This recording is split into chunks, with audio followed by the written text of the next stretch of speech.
Hello, ഞാൻ ഇവിടെ ഉണ്ട് ടാഗോറിൽ കിംകി മുക്കിലുണ്ട്.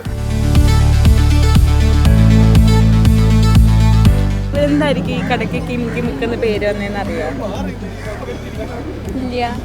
സിനിമയുടെ എന്തെങ്കിലും ഫിലിമിന്റെ റിലേറ്റഡ് ആയിട്ടുള്ള പേരാണ്.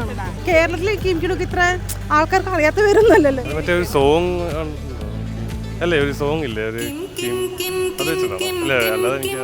കിംകി ഡുക്കിനെ ഓർക്കാതെ ഒരു IFFKയും കടന്നുപോയിട്ടില്ല. കൊറിയൻ ഫാഷനും സീരീസും ഒക്കെ ട്രെൻഡ് ആവുന്നതിന് മുമ്പ് മലയാളികളെ കൊറിയൻ സിനിമയുടെ ഫാൻ ആക്കിയ ആളാണ് കിംകി ഡുക്ക്.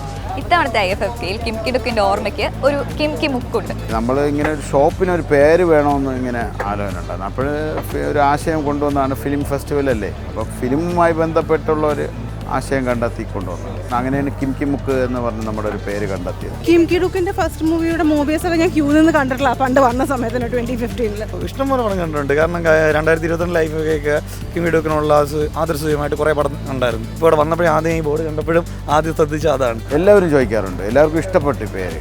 വാങ്ങാൻ വരുന്നവർ പേരിനെ പറ്റി ചോദിക്കും, പുള്ളിയുടെ ഇതാണ് ഇതേ കണക്ക് ഫാനാണോ, ഇത് നല്ല ഇതുണ്ട്. അപ്പോൾ ആളുകൾ ഇവിടെ വരുന്നവർ പോയിൻ്റായിട്ട് തന്നെ പറയാറുണ്ട് ഈ സ്ഥലത്തിന് കിംകി മുക്കിൻ്റെ ഫ്രണ്ടിലുണ്ട് വരാൻ വേണ്ടി. അപ്പം ഇനി ടാഗോർ എന്ന സിനിമ കഴിഞ്ഞിറങ്ങി കിംകി മുക്കിലെത്തി ഒരു ഉപ്പ് സോഡയും കുടിച്ച് പോവാം.